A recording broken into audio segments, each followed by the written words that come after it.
You are listening to the Exploder Wrestling Podcast on the ZTO TV Podcast Network, Ohio's underground alternative.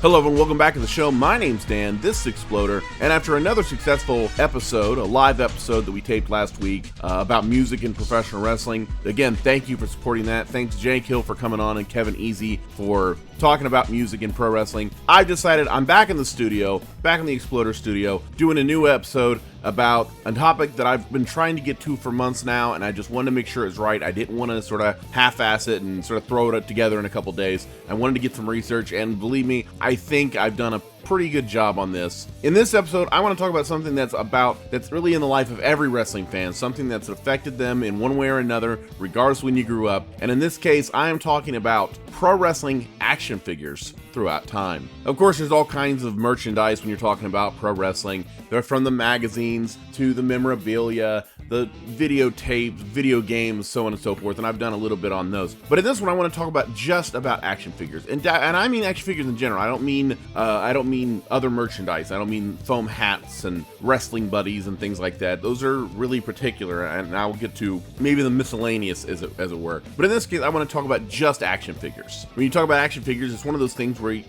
everyone has a memory in their own childhood of what they have. If you were a wrestling fan at any time, you probably had an action figure of some sort. People remember the ones that were popular when they were kids. The current kids have the Mattel, which I'll get to. A certain generation had the Jakks. Before that, there was the Hasbros and the LJNs and all that stuff. But where do they begin? Where do action figures for pro wrestling begin? Well, they actually start in, of all places, Japan. They came out of the JWA, which was the Japan Pro Wrestling Alliance, which was the first promotion in Japan, started after World War II during the occupation, and featured guys like Riki Dozan, and they created their own figures, the JWA figures, in 1969 by a company called Bullmark. These are the first figures of Antonio Inoki and Giant Baba, who both started their careers in the JWA before eventually splitting off and creating All Japan and New Japan respectively. Then in 1981, there was Super Pro Wrestling by a company called Popy, P-O-P-Y. Don't know why it's spelled that way, don't care. This featured a mixed bag of Japanese and American wrestlers. By this point, American style had fully infiltrated Japan, and there was a lot of American wrestlers who were working there quite a bit, including Harley Race, Mexican legend Mil Mascaras, Antonio Inoki because legally he has to, and a rookie figure for a young guy named Hulk Hogan. Yeah, his first rookie action figure was in 1981 by Popy in Japan. But we're not going to sit here and talk about Japan for the rest of our lives. I don't know enough about it to do it, so I'm not going to.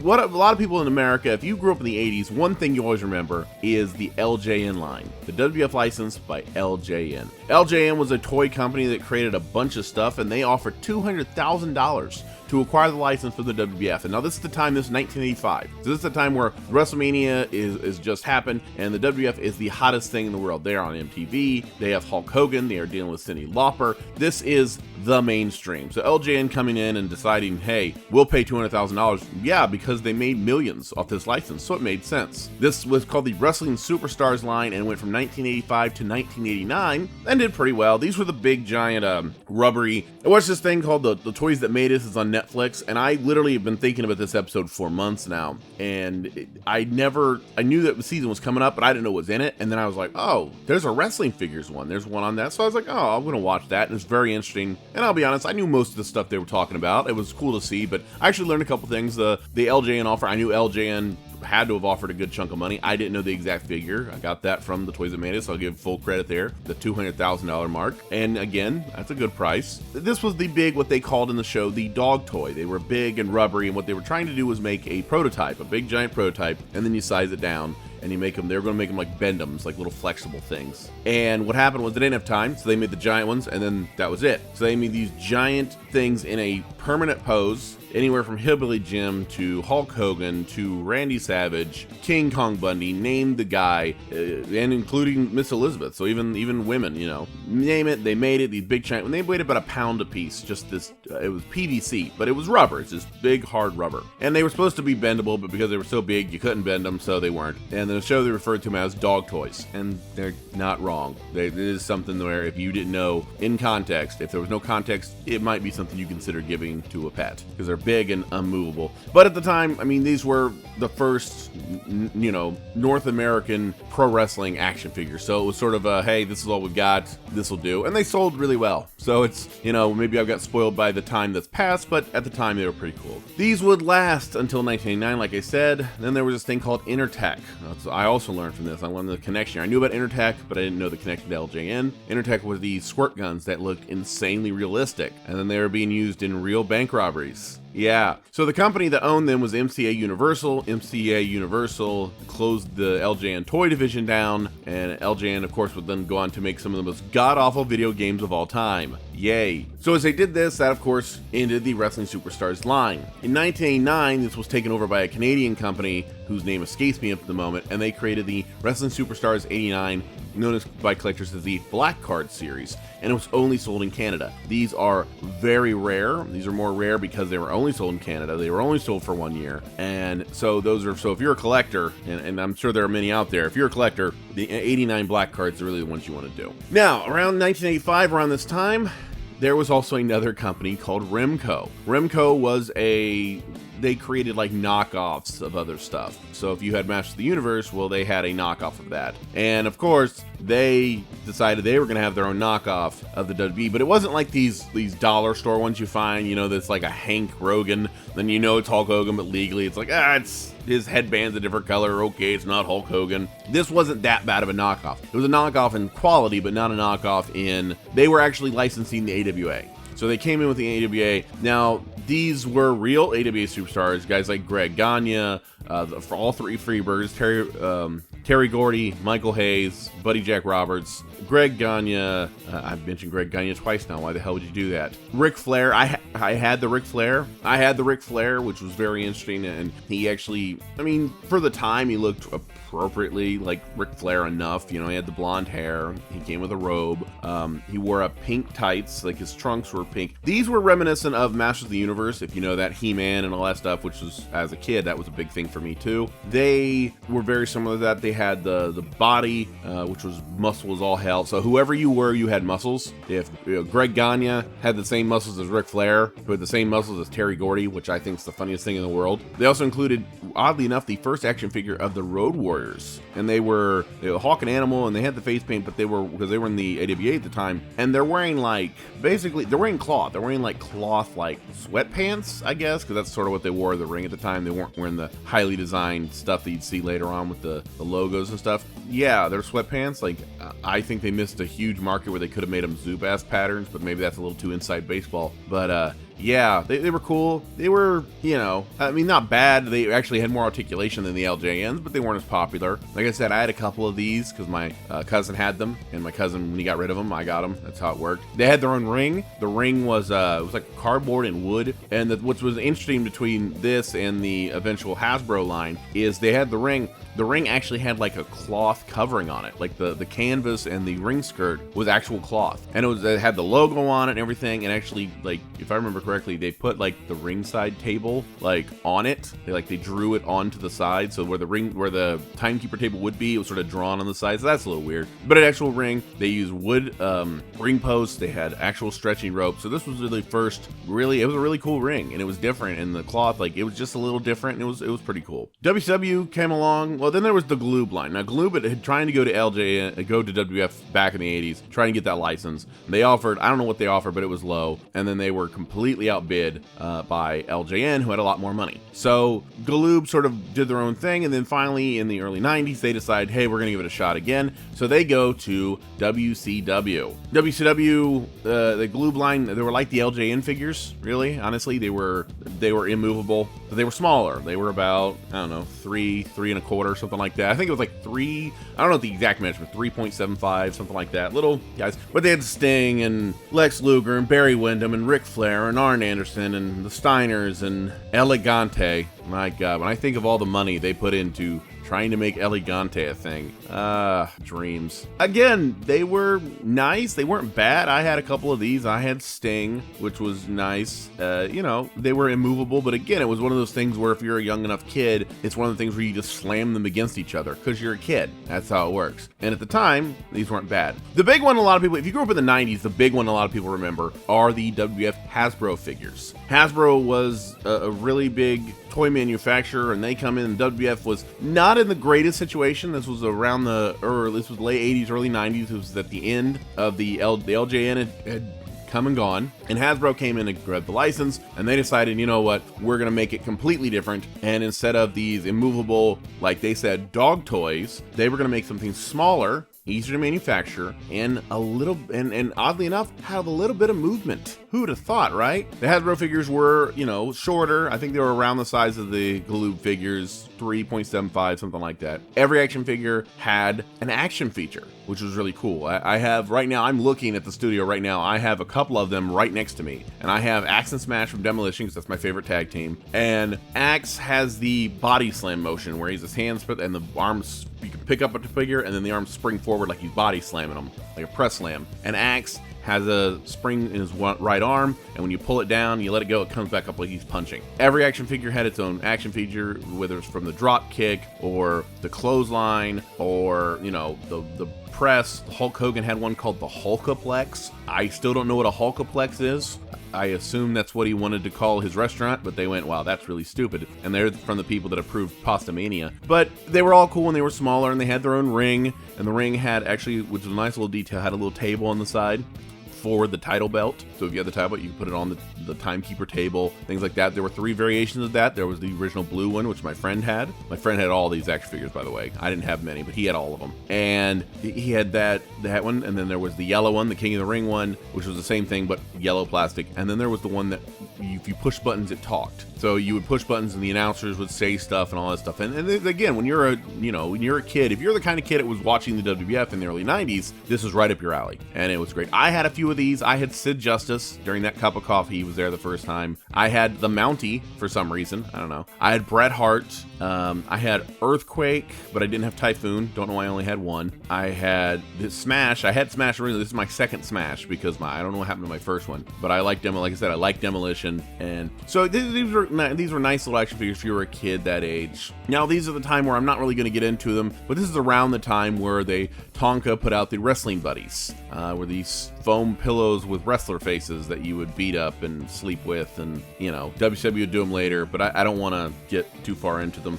Knockoffs galore. Like I said, knockoffs were, my God. They're still to this day. Like, if you were, back in the day, if you were going for a wrestling action figure and let's say you wanted a WWF Hasbro, and your parents didn't know any different, and they might get you a WCW Galoob figure. It's close. It's relatively close. Like, it's not the same, but you're like, all right, I see what they're going for. They're at least in the ballpark. Okay, I didn't get Hulk Hogan, but I got Lex Luger. All right, that's not a bad trade-off.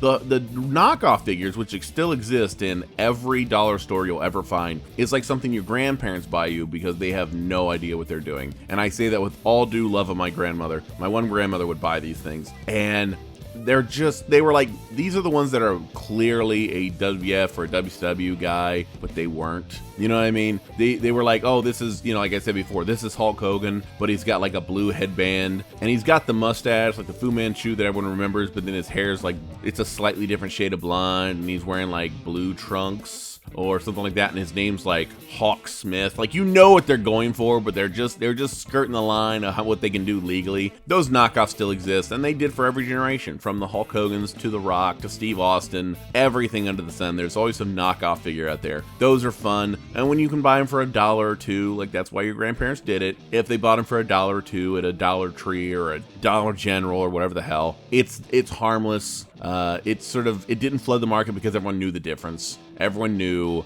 this is not a WWF Hasbro figure. This is a guy with a mohawk, and he's named Ray Mystery, wink wink. Then on the WCW side of things, while the Hasbro figures they had their time, and then it sort of dropped off and well, disappeared. The license expired. They weren't really doing that well. They didn't sell that well, but they did everything from, Hulk Hogan and Earthquake through Doink and Razor Ramon, and so it sort of bridged that gap. On the other side of the coin, you had WCW with a company called Original San Francisco Toy Makers, which were former Galoob executives who left Galoob and started making their own action figures for their own company. Now, this is where WCW's merchandising sort of took a very weird shift, I guess, because it was weird because they would have all these kind of action figures, but they would make like 5 different kinds. These were the people that made the ones with the joints, the elbow joints. The elbow joints would be like, there would be like this silver dot where the thing was. Like, it wasn't skin tone, it was a dot. You could tell it was part of the joint. And I had a couple of these, the Lex Lugers, the Giants and whatnot. And then of course they also put out these weird ones like, they made minifigures, because everyone had to make a minifigure. If you couldn't make if you made a figure that was like an inch tall or a half an inch, you had to make a minifigure. WF did them too. But they made these minifigures, but then they also made the weird ones, like the famous one that's Scott Hall, and he has like a full beard. Like, it's not like stubble like they actually do. No, it's like he had a full-on beard, and there was a red button on the side, and if you push the red button on the side, the thing vibrated. I'm gonna let you sit there and think about that for a second. Yeah, they made like the Giant and Sting and Lex Luger and Hulk Hogan and all these different ones, and if you push the red button on the side while you were holding the button, the thing would vibrate. I don't know who the market was for that. I'm afraid to ask, but that was weird. Original San Francisco Toy Makers had this license with WCW for years, and it was one of those things where WCW, even as the NWO is coming along, even as it's becoming this big thing, WCW is becoming the major company, you're seeing a merchandising that, even as a kid, it didn't match up to what you were seeing on television. Because while the NWO was realistic and you had all this stuff going on, WCW's toys, from Original San Francisco Toy Makers, that is a long name, from these guys was sort of cartoony in a lot of ways, less articulation. I distinctly remember getting a Lex Luger figure that I swear to God, you could move the elbow, you could move the shoulders, the head, I think, and the legs, but the legs weren't like an up and down thing or like a pivot. It was like they were at an angle, so when you swung the one leg out, it like turned at like a 45-degree angle. Like, I hope I can find a picture of this. It's for the video version. It's just weird. And this is while, you're on WCW, and this was a lot of those. And they made bigger versions and smaller versions, but the toys never really, to me, never synced up to what you were seeing on television. But they had that contract for many, many years. When I'm doing episodes, I like to do things a little differently. I like to change it up. And in this episode, I want to do a little segment with my lovely wife, Ashley. Say hello. Hi. Hi. She acts like there's someone in the room here. Anyway, I like to do this stuff. My wife knows next to nothing about pro wrestling. Literally nothing. Literally nothing. But she knows 3 wrestlers. Tell me the 3 wrestlers you know. Oh, shit. John Cena. Uh-huh. The Rock. Uh-huh. Hulk Hogan. And Hulk Hogan. Wait, no, there's another one. I can't remember. No, you know 3. You know 3. Okay. Fast. The thing about those 3 is, I also noticed that she wanted to do. I'm wanting to do this for a while, and everybody able to get it together. I'm going to show her a picture, and I'm going to show you guys the same picture for the video version. You're going to see this. I'm going to show her a picture of a wrestler. She has no idea who they are, and she's going to tell me what she thinks their name is. So this is going to be fun for both of us. So I hope you enjoy. All right, here's the first picture. What do you think this person's name is? Mr. British Bulldog. You know what? British Bulldog Man. Something like that. Okay, this is the weirdest thing, and I don't know how this happens. This is partially true. Oh, shit. You added words that don't belong there. Okay, a British Bulldog. Yes, he is the British Bulldog, Davy Boy Smith. He's... the British and the Bulldog. It's early 90s. It's very basic. This is when he had braids for some reason. Stupid name, by the way. Well, no, he was part of a tag team called the British Bulldog. So does the dog come into play? In the 80s, yes, he had a little dog named Matilda. I'm a big fan of that. That's Matilda. That was his little pet dog. dog. Well, I knew you would. You like animals. Yeah. But yeah, you actually got that right. Yeah, there's no British Bulldog Man, but British Bulldog is good enough. All right. So yeah, that's actually a good way to start. All right, let's try the next one. Oh shit. I'll give you a hint. The W does mean something. That W on his little thing. It does mean something, but what does it mean? Wrestler man? Wrestler. You think his name's the Wrestler Man? The Wrestler Football Man? The Wrestler Football Man. It's like pads. Yeah, Like I see that, but the Wrestler. That just putting it backwards doesn't make it better. Wrestler. Football, wrestler, football. I don't know. I'm grasping at straws here. Yeah, you are. What's this thing? What's on his face? It's like a mask. Why is it only covered half? I don't like this at all. Okay, well, luckily it was years ago and no one asked you. He is called the Warlord. What? That's why the W's there. Does not make any sense whatsoever. It is what it is. No. I wasn't consulted, and neither were you. They but should that's have consulted me. That was you terrible. would have called him the Wrestling Football Man. No, So I would have not picked that costume. That is terrible. this was the early '90s. This is what it looked like. All so right. make peace with it. Next one. Yeah, let's go to the next one. What the hell? This was a real thing. I assure you. Sparkly Trooper. Sparkly Trooper. That's Sparkly. What is this? The coat vest thing? Yeah, it's like a fur jacket thing. Sparkly Pimp Man. Sparkly Pimp Man. We're gonna put that on the screen. I like to say man afterwards. You I'm do. not sure. Something you think every wrestler ends with man. I don't know. Yeah, he's the wrestler man. Okay, no, I'm okay. Here, Okay, here we go. Guess. Sparkly Trooper. Not better. Trooper Sparkle. Again, you can't just flip them and it makes more sense. Sorry. This answer is the Shockmaster. No. Okay, and by the way, if you don't know this helmet, that's a Star Wars helmet. Yeah, I was thinking like Stormtrooper. That's why I was saying Trooper Man. Well, no, it's not Trooper Man, Sparkle Trooper, Trooper Sparkle. None of that crap. No, that is Tell me the Shockmaster. That makes no sense. Well, I mean, I guess I'm shocked that is. So I guess, yeah, maybe That counts. I would take that. I am shocked that is his name. So you're doing great so far. Sweet. Doing great. I got what, 1 and 3? We got one kinda, and then the rest of them are Okay, I take it. All right. The King. What the King? Jerry. What's his last name? The King. His name is not the King. King's a nickname. Jerry. I've actually said this to you before, so you should remember this one. Jerry. The King. What's the last name? Jerry the King Man. I don't know. It is not Jerry the King Man. That would be redundant. The King. Wait, no. Jerry the King Wrestler. You think there's someone named Jerry the King Wrestler? Well, I didn't know there was somebody named the Shocker, but here we go. The Shockmaster. Shit.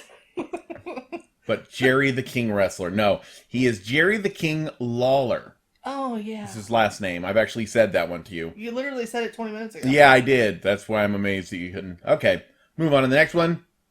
This is a real character. This really happened. This is not real life. This is real. This is a real wrestler. You pulled this from the internet. I pulled it from the internet, but it's a real wrestler. Yeah, but no. If it's listen, wrestling fans will know who this is. Okay, Mr. Thanksgiving. Mr. Thanksgiving. Or I guess it makes about as much sense. I guess it could be a female in there, Mrs. Thanksgiving. That's not better. This makes about as much. Okay. Mr. Gobble or Mrs. I'm not sure of the sex. You're partly there. Oh, I am with Gobble or Thanksgiving. Gobble. Okay. One more chance. Do I have to put a Mr. or a Mrs. in it? I would prefer you didn't put a Mr. in front of anything. It's a character. You don't need to put a Mr. or a Mrs. in front of it. Gobble. Gobble, gobble. I was going to say man, but we seem to be... No, we should not be. That is clearly not a man. Okay. It's not a man? It's a giant turkey thing. I don't know. All right. I meant in the costume. Okay.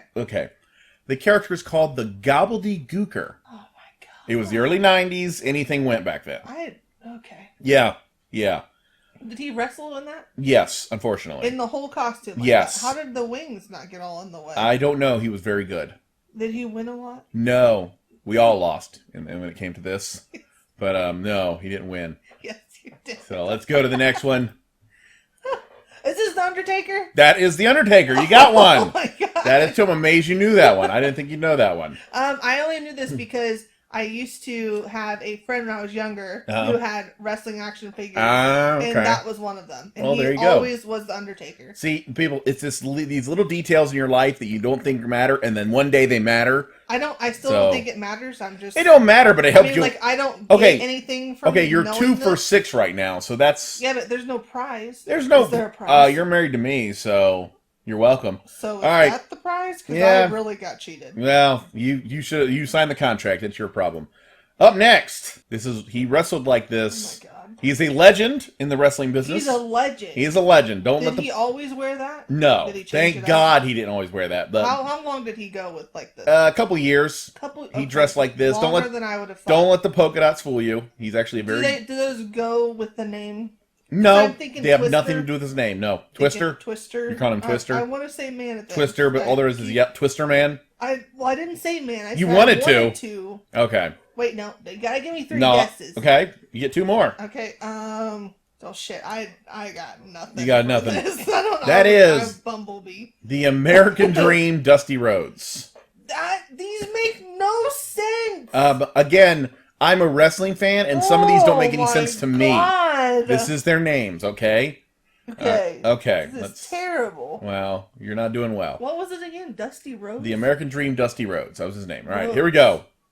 Oh, I should know this. You should know this one. Favorite wrestler. It's really not. I thought it was. It's not. Well, he's good, but he's not my favorite. No. So you're already starting out badly. I swear, I gave you socks with him on it. Yes, you did. Oh shit. So you should at least know this one. Is it Randy Savage? You should say it louder. I was just trying to guess. Just say it louder. Randy Savage? Yes, it's Randy Savage. The Macho Man Randy Savage. Yes. One you're not even sure of. You're like, oh, no. I swear that you said that was your favorite. No, that's my why favorite's... I got you the sock. No, my favorite's Terry Funk. You know, in all reality, they all seem the same to me. You do. So... That is... I'm just gonna say this. It's either ignorant or somehow racist. This all right. is your favorite. It is not. Oh, it is now. All right. These guys are... I have to guess 3? Well, no. You don't have to guess their name. These are a tag team. What's the name of this tag team? These two. The one on the left and the one on the right. What are the... This is the tag team. That's what the Oddballs? Really? Oh, Mr. Black and Mr. White. That's not right. Was that racist? I wasn't trying to be No, racist. I don't think... That's not right. Try again. One more. I'll give you a hint. They're brothers. In real life? No. Wrestling is about acting, Ashley. Okay. All right. One more. You got one more chance. The Odd Brothers. The Odd Brothers. They are the Dudley Boys. Oh, I thought I was right. The way That you is said that. no. That is Devon and Bubba Ray, and their manager here is named Sign Guy. Oh my. Yeah, they were a very interesting family. I would have liked the Oddballs better. Yeah, well, or maybe the Odd Brothers. Maybe you would have. Is this still the 80s? This is the 90s. Oh god. All right, let's do one more. This is the last one. It's more famous. You might have a chance on this one. Who is this? Scorpion. You're getting closer. Scorpion Bat. You think his name's Scorpion I'm Bat? just going with the props here, alright? I see a scorpion, I see a bat, and I see a man with a white face. Which, is that racist now? Should we be white face? No, it's a white guy literally with white face. No, that's fine. No, he looks a little bit tan. I didn't know. He might be tan, but it's fine.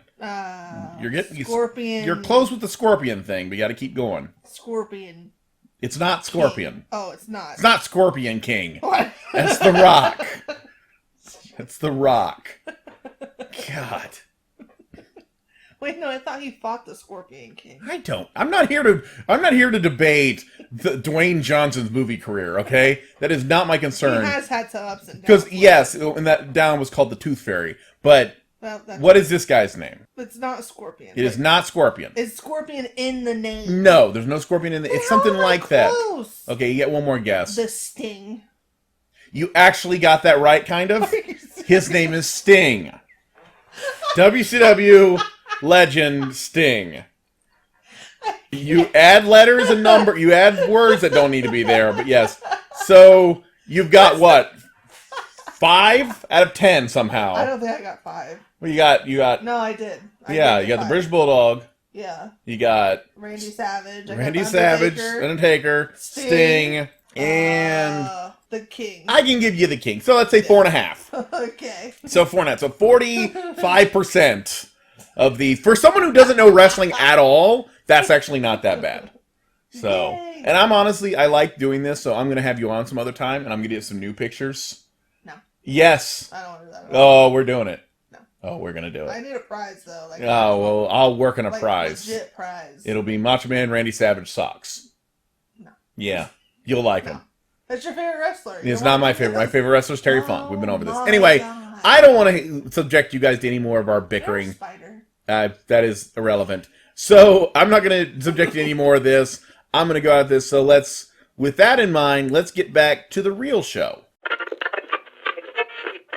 And then, of course, especially at the when Hulk Hogan started, they did this weird thing for a bit where they created, like, WCW had their own LJN types, and it wasn't LJN, obviously, because the LJN Toy division had been closed in 1989, but they were very similar, and there was Hulk Hogan, the Nasty Boys, Lord Steven Regal, and so on and so forth, and the same deal. They were stuck in a single pose, and they were big, heavy things, and you couldn't move them. There was no articulation whatsoever, but they were putting these out in addition to the ones with a little bit of articulation. And it was so weird because it was sort of this out of touch. It was about 10 years after it had really been relevant. But here are these LJN types again. And I don't even know if it was, I mean, maybe for Hogan it was nostalgia. But I don't know why I had one of these for the Nasty Boys for Brian Knobbs. I don't know why I have it. I didn't really care for it. And I don't know what kind of person would have nostalgia for, man, if I could only get that giant rubber Brian Knobbs, that'll complete the collection. Again, if you're a collector, that's your business, but I don't know. I really don't know. Then after a few years of not having any toy license at all, none at all, which is amazing for WWF when you really think about how they're constantly on the move, and even we're back in the day where they were promoting, fake, a rubber Jake the Snake action figure, like the actual snake with a bag, birthday sets. They promoted everything under the sun. They created foam shoulder pads for the Legion of Doom, like all kinds of things. For a couple of years, the WWF didn't have any toy license, which was very odd. In 1996, they met up with a company called Jakks Pacific, and they created their first attempt at action figures in a modern day. Now, of course, just like when Hasbro did away with the LJN designs, same thing here. Jakks Pacific completely did away with the Hasbro designs. So the Hasbro design, the smaller guys with the action figures, gone. They were going to create larger figures. They were going to create them more realistically. Now, the first run were awful. There's no way to put this. They were awful. They were bad. They were a good start. They were a good start in that direction. So to me, I look at it like, when I was talking about video games in a previous episode, I talked about Warzone being not a great game, but it was a start in the right direction. It was a start in a simulation direction. That's what these were. The Jakks Pacific, these were an attempt to go toward a realistic look. They weren't short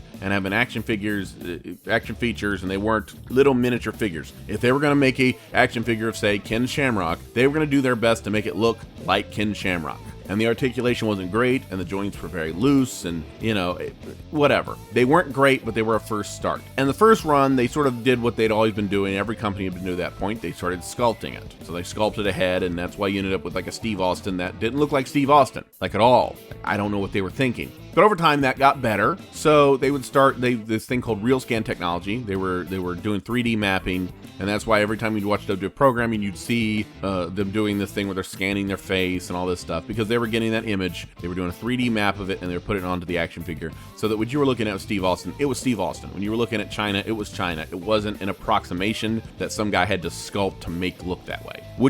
It's a small detail, but it works because of that action figure. Because it's different from like a Power Ranger. It's different from Match of the Universe or anything else, especially from the 80s. It wasn't something you made up. If you make up something doesn't look exactly like a drawing on a TV, all right, fine. These are real people. This is really Steve Austin. This is really, Razor Ramon, Shawn Michaels, Bret Hart, and so on and so forth. So they're real people, so you need to have something that looks close enough to them to make that comparison. And with that, when they started working on that, that worked. Now, these were made of a softer rubber material.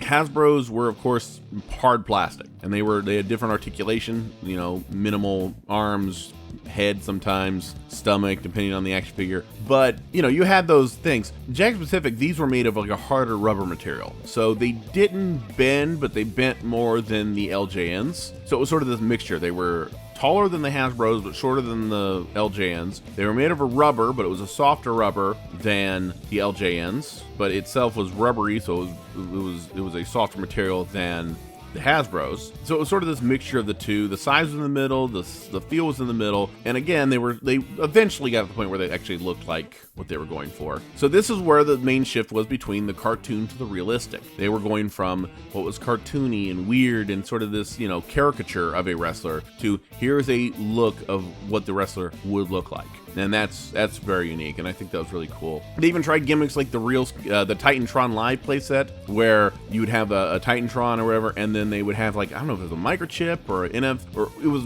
early technology for this, but basically when the character would come in, they would step on a part on the ramp, and then it would start playing the theme song of that person, play a clip of that theme song, which is, again, when you're talking about immersion, if you're a kid and that's immersion, that's different, and that was really unique. And WCW would do stuff with their playsets with sound effects, but they never did anything like that. That was really a proprietary technology at that time. And then the Jakks Pacific line, that for a little bit there, they got into this thing where I would call Ninja Turtle syndrome.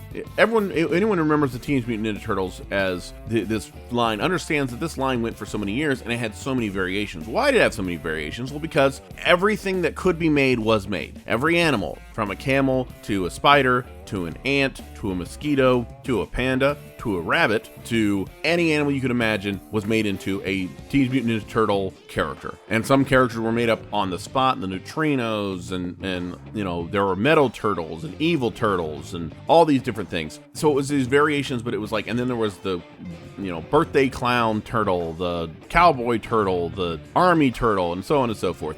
Jakks Pacific got into that for a little bit, and that weird thing where they actually try and make wrestlers not wrestlers. So they were the thing called Stomp. Stomp was sort of this attempt to make them action figures that weren't necessarily wrestlers, but the problem with it was you're buying a wrestling action figure because it's a wrestling action figure. That's pretty much how that works. So now you the Crush is like a paramilitary guy. Well, no, just no, you know. And they had 3 series of Stomp. One was like a regular military, like a paramilitary thing. The second one was I think the second one was like in space. They had Mark Marrow with a space helmet on, which makes all kinds of no sense. And then the third series was like underwater. Like that was the one where they put up Steve Austin, and he looked like a demon trying to impersonate Steve Austin. Like, I don't know how to explain it otherwise. Like, on the video version, I'll show you that. I don't know what the hell that was. I have no clue. But yeah, those didn't do that well. They didn't sell that well because it didn't make any sense. Like, I had a lot of action figures in the time. I had a few Hasbros. I had a lot of Jakks Pacific because that was really a good chunk of my childhood. I didn't have any of the Stomp figures because that's just weird. I don't know. No, didn't do that. But that really, in a nutshell, was the Jakks Pacific line, and it actually did pretty well. Eventually, they would lose the license, and that's the whole thing. That actually goes back to Company Picnic from Hell, where I talked about Jim Bell, who was their licensing guy, who was later convicted of taking kickbacks. Well, part of the kickbacks was because he was steering business toward Jakks Pacific. So the WWF later sued Bell and Jakks Pacific, and that was eventually settled. They ended up doing some business together after that. But yeah, I mean, that's Jakks Pacific was a big part of it, but it was also like they existed for a short period of time. They did pretty well, but it sort of fell apart due to other machinations behind the scenes. After ending the contract with original San Francisco toy makers, WCW entered a new contract with Toy Biz, a very big manufacturer of toys at the time. This is when they would start creating more realistic action figures themselves to match up with the Jakks. They would start things like the Smash and Slam series, which I have a few of. And then they would have little gimmicks sometimes like the Grip and Flip, where each wrestler would have be hooked like at elbows. They'd be like no articulation in the elbow, and their hands would have these little discs in them, and they were magnets. And they would be like Chris Jericho and Dean Malenko, or Raven and Dime Dallas Page, or someone, you know, who'd be feuding at that time, around that time. And they would take the magnets and knock them together, and then you would basically try and flip the other one off of your magnets. It was a nice little gimmick, but, you know, it did what it did. This is also the time the Toy Biz action figures who started from, and then you would have guys like Sting and, you know, Lex Luger and Goldberg and all these things. This is also during the time where I talk about the Slam Force, which I talked about in the comic book episode 57, Page Match. Check that one out on Facebook, Podbean, Stitcher, iTunes, whatever. But that was during the time of the Slam Force, where they were trying to create a comic book through Marvel Comics. Well, the toy was manufactured through Toy Biz. They did the same thing. While they had a lot of more realistic and had a great look and had some really cool looks about them, they did start doing the Ninja Turtle syndrome. They started creating wrestlers that weren't wrestlers. They're famously the Bret Hart, who was dressed as an actual hitman, or like a 1940s gangster version of a hitman, with the pinstripe tights and the jacket and the hat and I don't know what they were thinking there. The idea of Kevin Nash having some kind of superpowers makes me laugh, because maybe that means he'd move at regular speed. I don't know. On the other end, there were other guys like ECW. ECW was coming into its own, becoming a major national brand, and of course that means you usually have your own toy line. The original San Francisco toy makers, there they are again. They go to ECW right around the time they're on TNN. They're just going on TNN. They come to them and offer, and they make their own line of ECW action figures. Now these are, for what they are, again, not bad. Now this is another thing. They're sort of this mid-card bound. While WCW and the WWF are making larger figures who are more realistic and have more articulation, the original San Francisco toy makers, who have proven with their WCW line that they're not the greatest at things like articulation or size. They make certain kind of action figures, and they make them pretty well. Thank God they didn't make any of the ECW figures to have, vibration powers. God knows we don't need a vibrating New Jack. He's dangerous enough as it is. But they created these ECW action figures. They were smaller. They had more articulation than the Hasbros, but not as much as the Jack Specific or Toy Biz lines. So you'd have knees and elbows and heads. You'd have guys like New Jack's an action figure, which again I think's absolutely hilarious. Taz had an action figure. Bubba Ray and Devon Dudley. These three would actually get an action figure designed about them in ECW right before they go to the WWF and become the major stars that they would be. Raven would have his contract. Now Raven had quite a few action figures in WCW during the Toy Biz line, but then he came back to ECW. They made an action figure of him there. And there's an interesting story about Raven, which I want to get to in a future episode, about his traveling, because this guy's appeared in video games for all three companies, WWF, WCW, and ECW. He appeared in action figure form for all three companies, which I always think is pretty interesting. But yeah, so the Raven, Tommy Dreamer, name the guy, Chris Candido, Shane Douglas, so on and so forth. Again, these weren't the greatest, but I mean, it's a nice little, like a lot of these things are a nice little time capsule. If you look at these things and you have these little things, you go, oh, that's pretty cool. It's these really cool things you see, and it was a nice little time capsule of ECW at the time, where they were really at the height, as big as they were ever going to get. Unfortunately, we didn't know how long they had, but at that time, they had an action figure, they had video games, they had a magazine, and they were on national TV, and putting all that together, it gave you a little bit of optimism, because quite frankly, none of us knew what was going to happen after that, and I just realized as I'm saying that sounds really depressing. And of course, you can't talk about anything relevant in wrestling without talking about TNA Wrestling, what used to be. TNA had their own action figures, of course, created by, remember when I said the WWE, my apologies, Pandas, later sued Jack Specific over the idea that somebody was funneling money toward them? Yeah, well, don't cry too hard for Jack Specific, but then they turned around and partnered with TNA to create a whole new group of action figures for that company. These are actually very well detailed, very good. They never had a problem with the detail and never had a problem with the look. I would say sometimes their roster was sort of interesting, because they would put out action figures of people that I don't understand why, and they're actually responsible for one of the most laughable Samoa Joe figures I've ever seen in my life. This is at those that know me, I do a lot of shows, both live and taped at Gromy CDs and Tapes, and he has a thing up front where it's a bunch of action figures, sort of selling them loose, and there's a Samoa Joe figure, and I'm for the video version. If you only listen to the audio version, you're missing something, because I'm gonna put this on the video version. It's of a Samoa Joe figure where Samoa Joe has a six-pack, and I thought this was something like like the weird kid from Toy Story where someone modified the toys, they put the wrong head on the wrong body or something. No. I looked it up. This is a real action figure. This is a real Samoa Joe action figure with a body type that Samoa Joe has never had. Holy crap, So that's really funny, and there's these little funny ones along the way. But the TNA figures, not bad. Then they put them out during the eras when Hulk Hogan came in. They put out a Hulk Hogan. When Sting was doing that dumb Joker thing, they put out a Sting with the dumb Joker thing. When Matt Hardy was doing the broken Matt Hardy thing with Jeff and all that stuff and all that really good BS, they put out action figures of that. Matt Morgan, Suicide, name it, they did it. So it was really, they kept up to it, but they were like, really, it was like TNA and like Impact Wrestling now. It existed, and if you really love it and it's your thing, great, good for you. But for the most part, it wasn't as popular because the company itself isn't that popular, and that's just the way it is. WWE's license now is controlled by Mattel, and Mattel, quite frankly, has upped their game. I'm not a big, I'm not going to sit here and say I'm the biggest toy mark in the world. I'm not going to talk about the long historical, lineage of this, that, and the other in Mattel, but I know Mattel is one of the major toy manufacturers, and they have done basically everything with the WWF line, WB line, and they're doing everything from there was dolls. They're actually doing dolls now, like there's female version of Sasha Banks, Becky Lynch, Bailey, so on and so forth, and they're making more trend toward dolls and almost like a modern Barbie so there's again sort of trending away from the traditional wrestling action figure, but there's a market there. There's a young girl market there that works for. But they're also doing the WB. Why do I keep doing that? I do every other show, but this show's for whatever reason, whatever.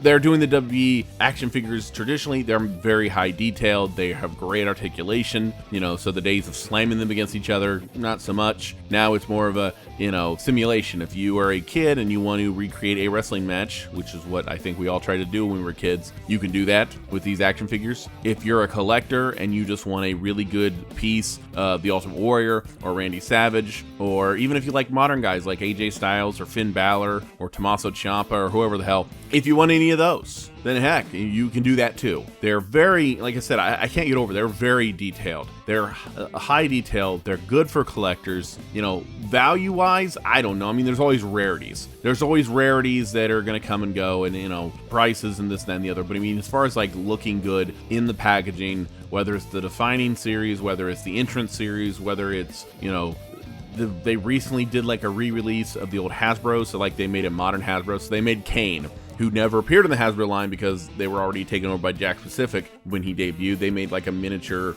Hasbro line of Kane and Mankind and The Rock and a little bit of retro. Those are cool. A Sting, which never had a Hasbro because he didn't work for the company at the time. Things like that. And then there's the weird crossovers, which I don't quite get. But again, they're not made for me. They made a Teenage Mutant Ninja Turtle crossover. There it is again, where the turtles were dressed as wrestlers. So there was one of them was dressed as the Ultimate Warrior, one was Roddy Piper, one was Finn Balor as the demon character, not just a random Irish guy with a jacket. And it was sort of, again, not, there's the Undertaker one, there was the zombie one. Now this wasn't a Teenage Mutant Ninja Turtles one, but there was the zombie line where they just took wrestlers and made them like, they zombified them, and that was a whole series. And they had Bray Wyatt and Paige and Roman Reigns and so on and so forth. Again, not my style. No, and really none of them are my style right now. I'm not a huge collector. Like I said, I'm in the studio right now. I've got about, 10 or 12 action figures on the shelf. They all have significance to me. I like how they look, and they're everything from Transformers to Marvel to, I've got a couple Hasbros sitting in there, and I've even got an Owen Hart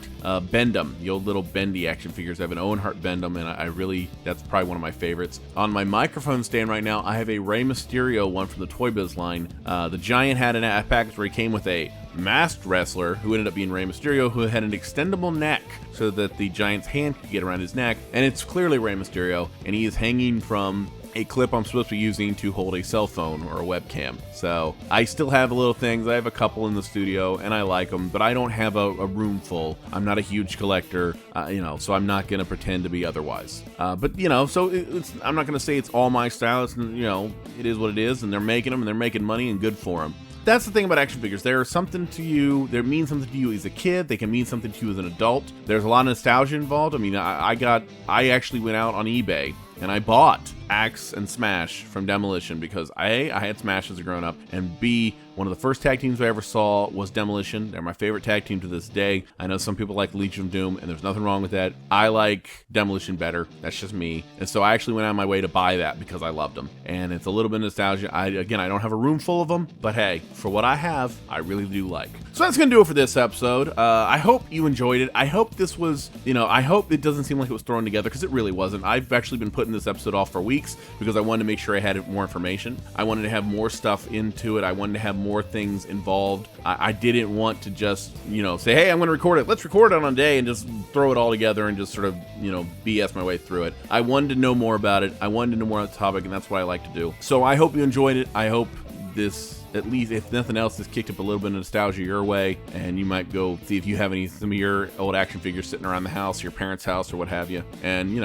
I hope like I said, if nothing else, I hope it just helps a little bit of jog down memory lane, because that's really what I'm trying to do. If you have any ideas for a topic, anything you want to do, send a message to the page. If you're on the Facebook page, send a message to that page. I read everything directly. It's still a small operation. It's just me. I ain't big. I ain't huge. I've been a couple people lately that have contacted me directly about the podcast. I've sent them the link and said, hey, listen here, and here, you know, I'm still a pretty small podcast, so, you know, I'm not above or too busy to talk to people. So if you have any ideas for a topic, anything you want me to cover, anything in particular, like I said, I've done episodes in the past where I talked about things I didn't think I would talk about, and someone brought it up, and I was like, oh yeah, well, that's actually a pretty good idea. Yeah, let's do that. So if you have any ideas, send to the page, message me, whatever you do. And we are going to be doing another live episode. I don't have a date for it yet, but when we do, we're going to have a new episode that's going to be fun. We're going to have a lot more going on. My plan is to be here every week. I also do Hillbilly Therapy with Jake Hill. That we are going to start doing every week, starting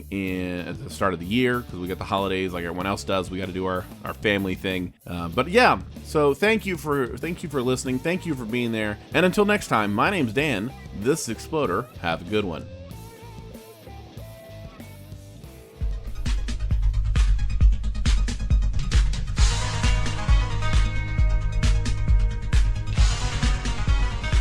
ZTO TV podcasts. Please listen to our sad conversations.